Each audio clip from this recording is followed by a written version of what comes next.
And we are rolling.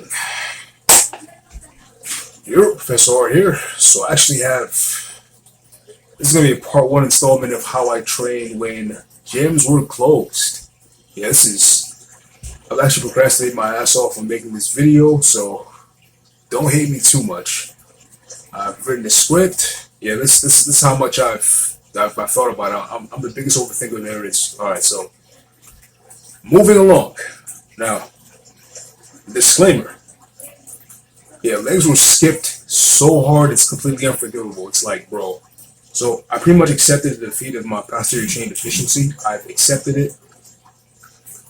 I gave up on it entirely. I couldn't deadlift. I couldn't do anything. I couldn't do my favorite compound exercise for the lower body, which was my sumo deadlift. I love that a lot. I couldn't do it.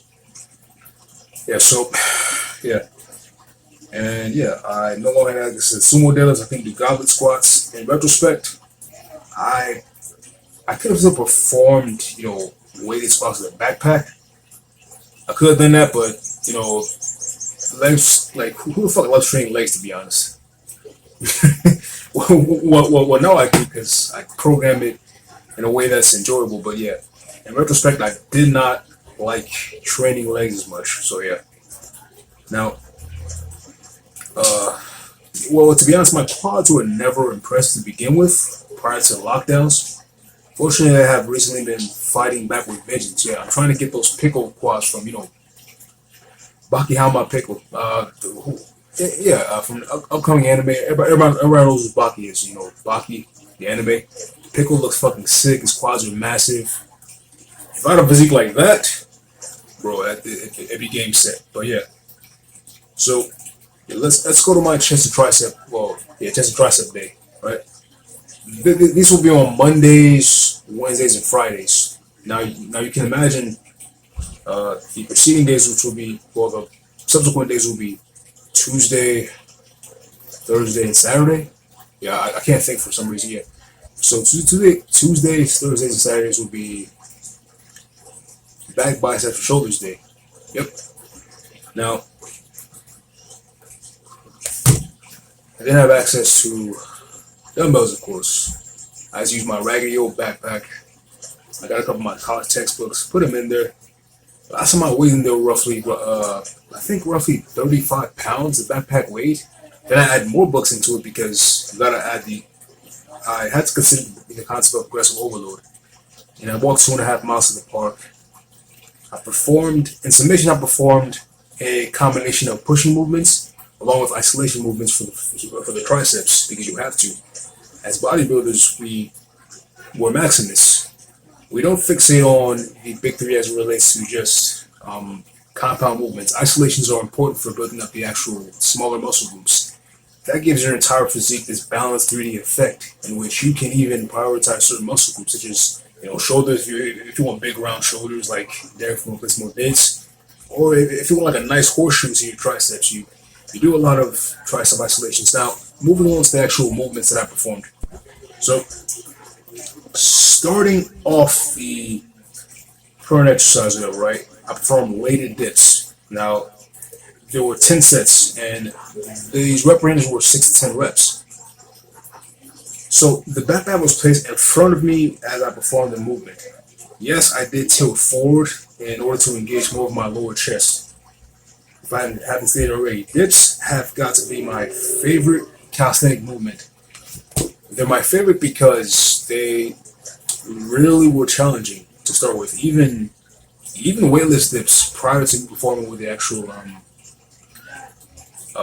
backpack, whatever, with weights. Weightless were so fucking hard. Like, it was super hard back as a teenager. I couldn't do them.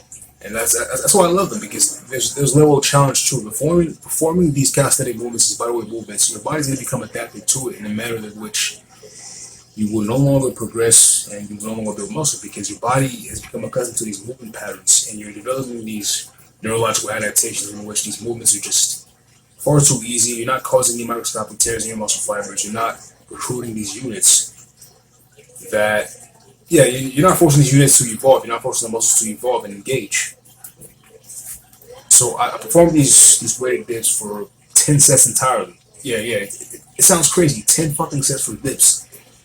yeah, it's like when gyms were closed, I tried to mimic my normal chest and triceps workout that I would have Mondays and Thursdays. I tried to mimic that with all the volume in the world because I knew that it wasn't going to be easy to progress further. Yeah. So all the calisthenic bras that was assuming that you don't need weights. No, adding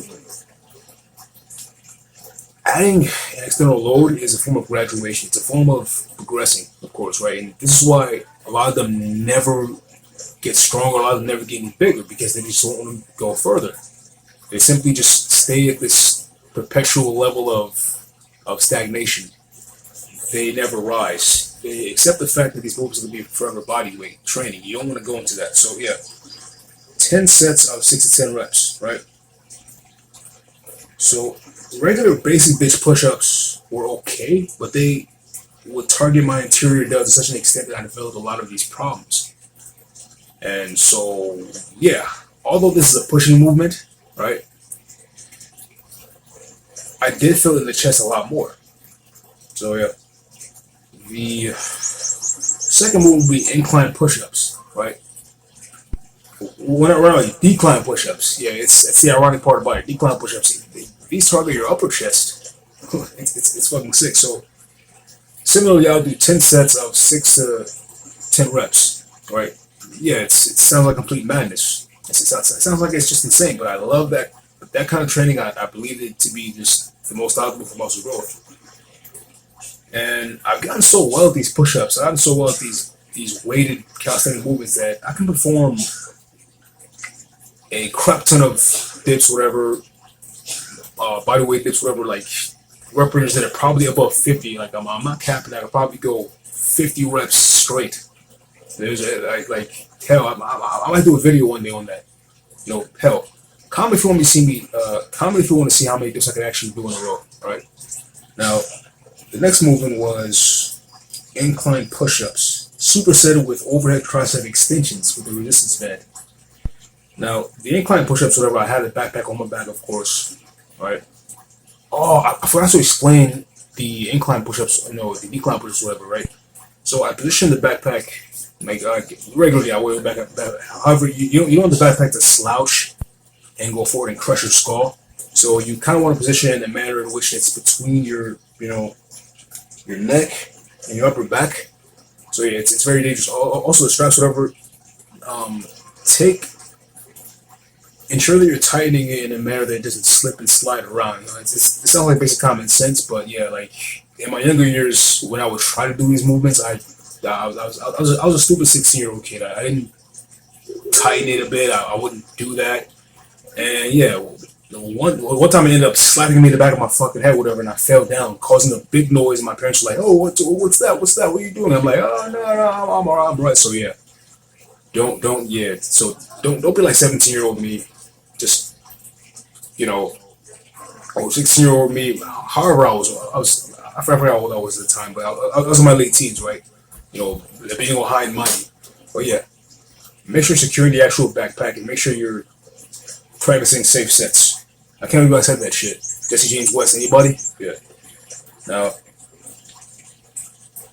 the third one will be incline push-ups, whatever, supersetted with overhead tricep extensions with the resistance band, of course. Now, the incline push-ups will be performed with, in totality, the incline push-ups will be 5 sets, 6 to 10 reps.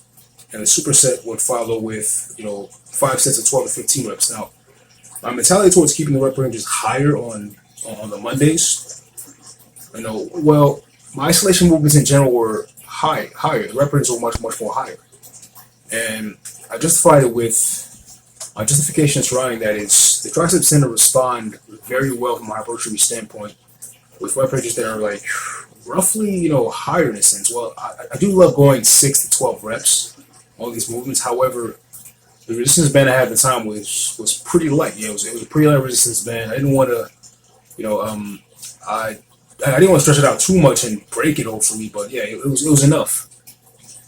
But it wasn't difficult enough to perform 6 reps with it. It wasn't easy enough to perform 25 reps with it. So it was that sweet middle spot. I got a resistance band, and don't purchase resistance bands that are the circular tube ones. Purchase ones that are like See if I got one on me.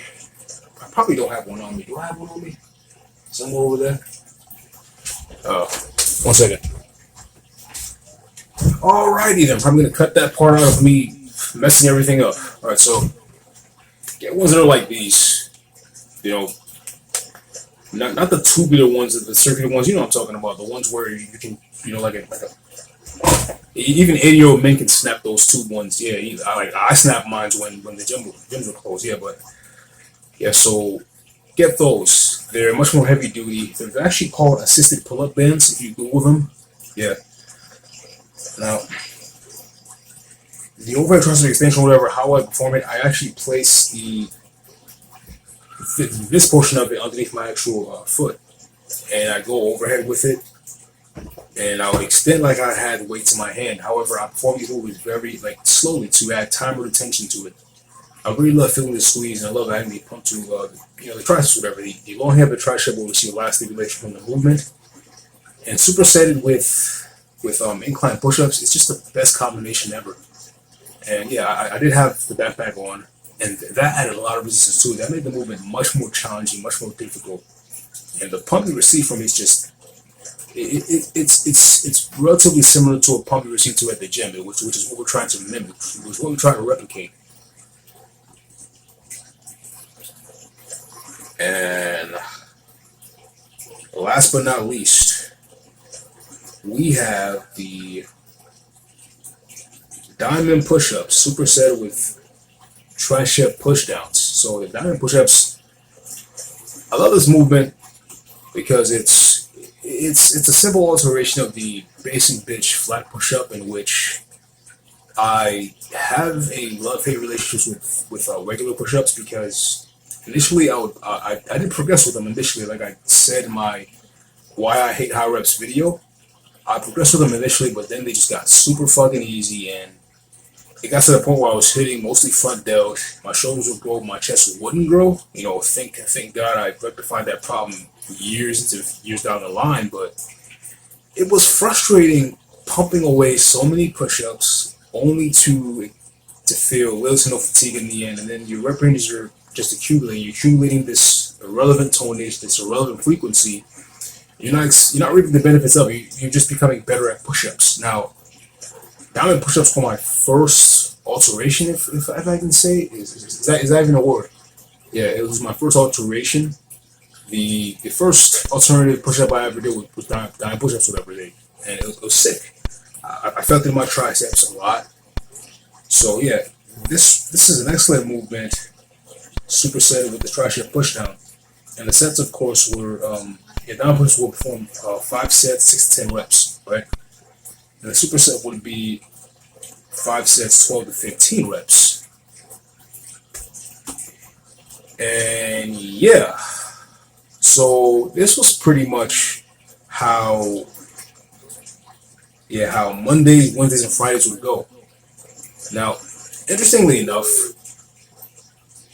the rep ranges that I present, whatever, people may question them and say, they're too low, they're too high. No, not necessarily. 6 to 10 reps, whatever. They alternate. On some days you can perform 6 to 8 reps. On some days, if you're feeling good, 8 to 10 reps for your big compound movements. So yeah, that's pretty much how I perform in general clothes. Now, our douchebag governor in his infinite glory, just, every dumbass governor this shit, whatever, they close the gyms because, oh my God, we're all gonna die, blah blah blah. But yeah, I didn't let that crap stop me. I'm someone who thinks with the mindset that is not in conformity with everyone else's. So I thought very differently. I thought for myself, and I wasn't willing to give up and just submit to this idea of losing the progress that I accumulated in 2.5 years at the time that I was lifting for. I didn't want to just throw all that away and just give up and say, oh man, that's it, I quit. Oh, there's just no way I can pretty much ascend. There's no way I can pretty much get a excellent quality workout in. No, I got my backpack. I stuffed it with as much books as I could, my college textbooks. I walked 2.5 miles to the park every single day. I did my thing. And yeah, if you want something, go out and get it. Don't let anyone determine your own ceiling. Hell, don't even predetermine your ceiling. Find a way to make it happen. If you want something, go out and get it, alright? So, peace, guys. That's part one of the installment of how I train when gyms were closed. And yeah, that's enough rambling for me now. Peace.